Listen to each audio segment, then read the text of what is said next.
အားလုံးပဲမင်္ဂလာပါဆရာတော်ဆရာမြတ်မင်းခန့်ပါအဲ့တော့ grade 12 mathematics chapter 1 ရဲ့ exam 2လေးကိုဆရာတို့ပြန်ဆက်ကြည့်ရအောင်အဲ့တော့ exam 2မနေ့ကဆရာတို့ exam 1ရှင်းပြီးသွားပြီဒီနေ့ exam 2ကိုဆရာတို့တစ်စိတ်ချင်းသွားကြရအောင်အဲ့တော့ exam 2ကဘာပြောလဲ solve တဲ့မတိကိန်းကိုရှာပေးပါ8 square plus 2 8 plus 3 equal to 0နော်အဲ့ဒီဂိမ်းရဲ့မတိကိန်းကိုရှာပေးပါတဲ့မတိကိန်းဆိုဆရာတို့ကနေပြီးတော့ဆရာမနေ့ကပြောခဲ့သလိုပဲအဲ့ဒီမှာ h ကိန်းစင်ထဲမှာမတိကိန်းဆိုတာကို h ဆိုတာကိုပြောတာပေါ့နော်အဲ့တော့ and chat ကြီးက answer ပြီးမင်းရဲ့အဖြေကိုပြန်ပြီးတော့ chat လုပ်ခိုင်းတယ် chat ဆိုပြန်စစ်ဆေးခိုင်းတာမှန်ပေါ့ဆရာတို့ကပြန်စစ်ကျတော့ရလာတဲ့အဖြေဒီဆရာတို့ကသူကပြောတယ်ဒီ a square plus 2 plus 3ဒီတဲ့ဘာနဲ့ညီတယ်လို့ပြောလဲ0နဲ့ညီတယ်လို့ပြောတယ်အဲ့တော့0နဲ့ညီတာဖြစ်တယ်ဆရာတို့တွက်လို့ရမယ့်အဖြေပေါ့နော် h တန်ဘိုးဒီရလာတဲ့ h တန်ဘိုးဒီ0နဲ့ညီမညီပြန်ပြခိုင်းတာအဲ့တော့အခေမှာ0နဲ့မညီဘူးဆရာတို့ရှာရတဲ့အဖြေဒီ0နဲ့မညီဘူးဆိုရင်ဆရာတို့ရှာရတဲ့အဖြေကမှားနေလို့ပဲအဲ့တော့ပြန်ပြီးတော့ chat လုပ်ခိုင်းတာပေါ့နော် chat ရဲ့ answer မင်းရဲ့အဖြေကိုပြန်စစ်ဆေးရမယ်တဲ့အဲ့တော့ကဲအဲ့တော့ဆရာတို့စရအောင် a square plus 2a plus 3အဲ့တော့ solve solution အဲ့တော့ a square plus 2h plus 3 equal to 0ပေါ့သူပေးထားတဲ့အတိုင်းဒါဆိုဆရာတို့ကနေပဲသူ့စာခွဲခွဲလို့ရပြီလားဆရာတို့အရင်ဆုံးခွဲကြည့်ရအောင်ဆရာတို့ကအဲ့တော့ h က h square က h နဲ့ a နဲ့များရင် h square နောက်က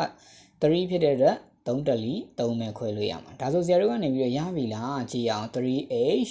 1h ပေါ့ဆရာတို့ 1h 3h ပေါ့နော်ဒါဆိုဆရာတို့ကနေအလယ်မှာ 2h ဖြစ်ရမယ်ဒါဆိုရင်ဆရာဒီအလယ်က plus 2hဒါကို plus ပေးလို့ရတယ်ဒါကို minus ပေးလို့ရ plus minus ဒါဆိုမှန်ပြီလား8 plus 3နဲ့ h minus 1နဲ့ဟာစာခွဲခွဲရတော့ခွဲလို့ရပြီမှန်နေလောက်ပြီလို့မထင်နဲ့ဆရာတို့ကသူ့ကိုပြန်မြှောက်ကြည့်လိုက်ဆရာတို့ခွဲထားတာဒီအဖြေပေါ့နော်ဒီကိန်းတင်တန်းကနေပြီးတော့ h square plus 2h plus 3ကိုဆရာတို့ကခွဲထားလို့ရတဲ့အဖြေဒီဆရာတို့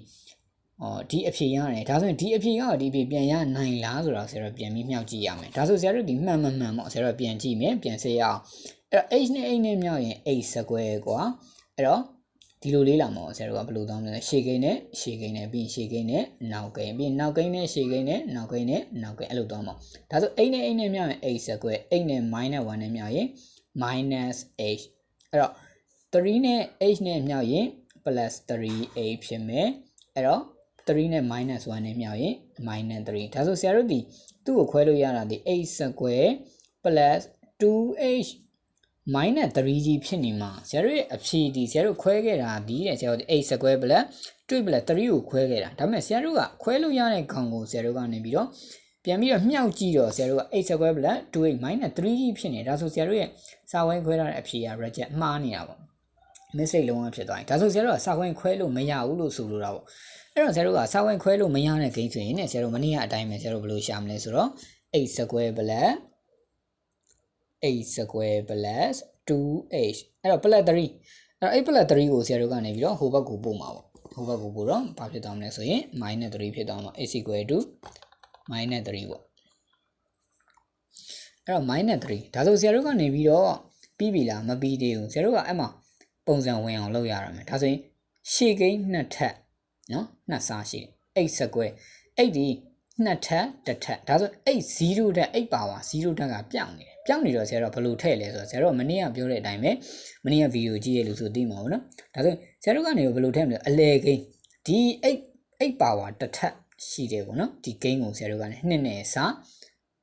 စခွဲတင်ပေါ့2ကို2နဲ့စားလိုက်ရင်1ရတယ်0မဟုတ်နော်2ကို2နဲ့စားရင်1ဒါဆို1ကို2ထပ်တင်ပါဒါဆိုဆရာတို့ကဘယ်လိုလေးဖြစ်သွားမလဲဆိုတော့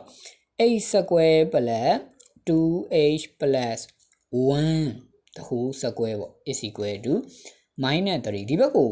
1 square ပေါင်းရင်ဒီဘက်ကိုလည်းဆရာက1 square လေးပေါင်းရမှာဒါဆိုဆရာတို့ကနေပြီးတော့ h square plus 2h plus 1 is equal to အဲ့တော့ minus 3 plus 1ဆိုတော့ minus 2ရမှာပေါ့အဲ့ဒီရမယ်နော်ဒါဆိုဆရာတို့ကနေပြီးတော့ minus 3 plus 1ဆိုတော့ minus 2ရပြီဒါဆို a အဆင့်ကိုသိသွားပြီဒါဆိုဆရာတို့ဒီ2ကိုစာဝိုင်းခွဲလို့ရပြီလားကြည့်ရအောင်ဆရာတို့ကအဲ့ဆရာဒီဘက်လေးမှာခွဲပြမယ်နော်အဲ့တော့ဆရာဒီရှေ့ကိန်းဒီ h square ဆိုတော့ h ပေါ့အဲ့တော့နောက်ကိန်းဒီ 1ဖြစ်တဲ့အတွက်1တက်လီ1ပဲဆရာဝင်လို့ရမယ်အလဲကိန်းဒီ 2h ဖြစ်တဲ့အတွက်သူ့ကိုဆရာမြောက်ရင် 1h သူ့ကိုမြောက်ရင်လည်း 1h အလဲကိန်းဒီ 2h ဖြစ်တဲ့အတွက် plus 2h ဖြစ်ရမယ်ဒါဆိုသူတို့နှစ်ခုဆရာအပေါင်းပေးရတော့မယ်အပေါင်း okay ဒါဆိုဆရာတို့လိုချင်တဲ့အဖြေလေးရသွားပြီ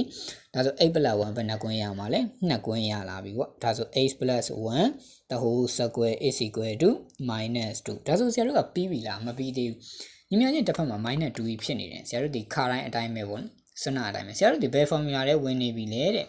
မနေ့က formula လေးကိုပြန်ကြည့်ရအောင်မနေ့က formula ကဘာပြောလဲဆိုရင်ဆရာတို့ကနေပြီးတော့ plus or minus square root of n I the whole square is equal to minus n နဲ့တူတယ်လို့ပြောတယ်ဒါဆိုဆရာတို့ကနေအခု minus n ဒီတဲ့ plus or minus n the whole square နဲ့တူတယ်ပေါ့ဒါဆိုဆရာတို့ကနေဆရာတို့အခုဒီဘာရနေရလဲ minus 2ရနေတာဒါဆိုဆရာဒီ minus 2နဲ့ minus n နဲ့ comparatively လောက်ကြည့်တဲ့အခါမှာဆရာဒီ2နေမဟုတ်ဘူးလားဒါဆိုဆရာကနေပြီးတော့ n နေရာမှာဆရာဘာထည့်လို့ရပြီ2ထည့်လို့ရပြီပေါ့ဒါဆိုဆရာတို့ကဘယ်လိုလေးဖြစ်သွားမလဲဆိုတော့ x plus 1 the whole square ပေါ့ is equal to အဲ့တော့ဆရာတို့ကနေပြီးတော့ဒီဘက်မှာ n the whole square ဖြစ်တဲ့အတွက်n နေရာမှာဆရာဒီ2ဝင်မှာပေါ့ဒါဆိုဆရာဒီ plus or minus မေးလို့မရအောင်เนาะအဲ့တော့ nဆို √2 ပေါ့ √2i the whole square ပေါ့အဲ့ဒီရမယ်เนาะဒါဆိုဆရာတို့ကနေပြီးတော့ square နဲ့ square နဲ့ဟိုဘက် the whole square နဲ့ဒီဘက် the whole square နဲ့ဆရာတို့ကကြည့်ပြီးဖြစ်တဲ့အတွက် x plus 1 is equal to plus or minus √2i ပဲကျန်မှာပေါ့အဲ့ဒီရမယ်နော်ဒါဆို h ဒီဘက်မှာပေါင်းထားတာဖြစ်တဲ့အတွက်ဟိုဘက်ကိုသွားရင်နှုတ်ပြီး h equal to minus 1 plus or minus √2i ပဲရမယ်ဒါဆိုဆရာတို့ရဲ့အဖြေဒီထို့ကြောင့် the solution are ပေါ့နော်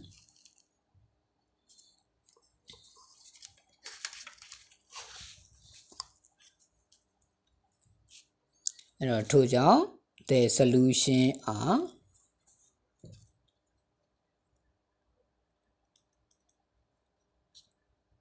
the solution are h equal to minus 1 plus √2i and h equal to minus 1 minus √2i ဆိုတာလေးဖြစ်သွားပြီဒါဆိုဆရာတို့ကဆရာတို့ရဲ့အဖြေလေးကိုတဲ့ချက်ကြည့် answer လေးလုပ်ကြည့်ရအောင် for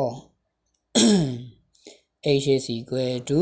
minus 1 plus √2i ပေါ့ √2i လေးဒါဆိုဆရာတို့ကနေပြီးတော့အစားသွင်းကြည့်ရအောင်ဆရာတို့ရဲ့မူလ equation x square plus 2h plus 3ပေါ့ 2h plus 3ဆိုတဲ့နေရာမှာဆရာတို့ x တန်ဖိုးလေးထည့်ရအောင်အဲ့တော့ minus 1 plus √2i the whole square x square ဖြစ်တဲ့တော့ဆရာဒီ the whole square plus 2 are 2အနေရာမှာ minus 1 plus √2i ပေါ့နော်ပြီးရင် plus 3ပေါ့ okay ဒါဆိုဆရာတို့ဆက်ကြည့်ရအောင်အဲ့ဒီရမယ်နော်ဒါဆိုဆရာတို့ဒီနှစ်ထပ်ကိန်းဖြီတာလေးကိုကြည့်ရအောင်နှစ်ထပ်ကိန်းဒီရှေ့ကိန်းနှစ်ထပ်the whole square ကိုဖြီတဲ့အခါမှာねရှေ့ကိန်းနှစ်ထပ်ရှင်းနောက်မြောက်ချင်းနှစ်စနောက်ကိန်းနှစ်ထပ်ဒါဆိုဆရာဒီရှေ့ကိန်းနှစ်ထပ်က minus 1နှစ်ထပ်က plus 1ပဲရမယ်ဟုတ်တယ်နော်ရှင်းနေနောက်နဲ့မြောက်မယ်ရှင်းနေနောက်နဲ့မြောက်မယ်ဆိုရင် √2i နှစ်စဆိုတော့ 2√2i 2√2i ဆိုဆရာဒီ minus ပါတာဖြစ်တဲ့ဆရာဒီ minus 2√2i ပေါ့ရမယ်နော်အဲ့တော့နောက်ကိန်းနှစ်ထပ်နောက်ကိန်းကဆရာဒီ √2 နှစ်ထပ် √2 နှစ်ထပ်ဒီ2ရမှာပေါ့ 2i square ဖြစ်သွားပြီအဲ့ဒီရမယ်နော်ဒါဆိုဆရာတို့ဝင်မြောက်မယ် minus 2နှစ်နဲ့ဝင်မြောက်မယ်ဆိုရင် plus 2√2i plus 3ပေါ့အဲ့ဒီရမယ်နော်အဲ့တော့ plus 2 minus 2√3 နဲ့ minus 2√2i နဲ့ plus 2√2i ကြည့်သွားပြီဒါဆိုဆရာဒီ1အဲ့တော့ i square နေဆရာဒီ minus 1ဖြစ်တဲ့အတွက်ဆရာဒီ minus 1နဲ့2နဲ့မြောက်ရင် minus 2အဲ့တော့နောက်မှာက minus 2 plus 3ရမယ်အဲ့ဒီရမယ်နော်ဒါဆိုရင်ဆရာဒီ1နဲ့3နဲ့ပေါင်းရင်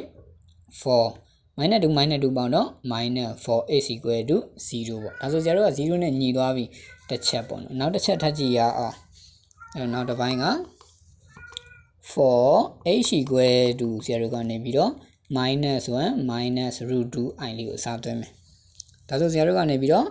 h equal h square plus 2h plus 3 equal to ပေါ့ဒါဆိုဆရာတို့ကနေပြီးတော့ h square 8နေရာမှာဆရာဒီ minus 1 minus root 2i the whole square plus 2 into minus 1 minus root 2i plus 3ပေါ့ဒါဆိုဆရာတို့ကနေပြီးတော့သူ့ကိုဖြေရအောင်ခါတိုင်းတိုင်းပဲအဲ့တော့minus 1 the whole square ဒီ plus 1ဟုတ်တယ်နော်အဲ့တော့ရှင်းနေနောက်နဲ့မြောက်ချင်း2စ2 root 2ရမယ်နော်အဲ့တော့ဆရာဒီအနှုတ်နှုတ်ဆိုတော့ဆရာဒီအပေါင်းဖြစ်မှာပေါ့အဲ့တော့နောက်ကိန်းနှစ်ထပ်ကဆရာဒီ plus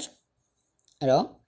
2i square ပေါ့နော်အဲ့တော့ဆရာဝင်မြောက်မယ်သူ့ဝင်မြောက်ရင် minus 2အဲ့တော့သူနဲ့ဝင်မြောက်ရင် minus 2 root 2i sorry ဒီမှာ i လေးတစ်ခုကျန်ခဲ့မယ်2 root 2i အလဲကိန်းမြောက်တာပေါ့နော်ရှင်းနေနှောင်းနဲ့မြောက်ချင်းနဲ့စာက2 root 2i ဒါဆိုဆရာဒီ2 root 2i ဒီမှာက plus 3ကျန်မှာပေါ့ဒါဆိုဆရာတို့ကနေပြီးတော့အဲ့တော့1 plus 2 root 2i နဲ့ minus 2 root 2i ခြေပြီးမဟုတ်လားဒါဆိုဆရာတို့ကနောက်မှာပါကြမလဲဆိုတော့ plus အဲ့တော့ 2i square ဆိုတော့2 into minus 1ပေါ့ရမယ်နော်အဲ့တော့ဆရာဒီ minus 2 plus 3လေးဖြစ်သွားပြီ okay ဒါဆိုဆရာတို့ကနေပြီးတော့ minus 2 2 minus 1ဆိုတော့ minus 2မရဘူးလားအဲ့တော့ဆရာဒီ1 minus အဲ့တော့ minus 2 plus 3ဆိုတော့လေးကျန်ခဲ့ပြီဒါဆိုဆရာဒီအကုန်လုံးအဲ့တော့1နဲ့3နဲ့ပေါင်းရင်4ပေါ့ minus 2 ဆိုတော့ minus 4မရဘူးလား minus 4 plus 4ဆိုတော့0ပေါ့ဒါဆိုဆရာတို့လိုချင်တဲ့အဖြေလေးကို charge လုပ်ပြီးသွားပြီလို့ပြောလို့ရတယ်ပေါ့နော်အထီးရမယ်နော်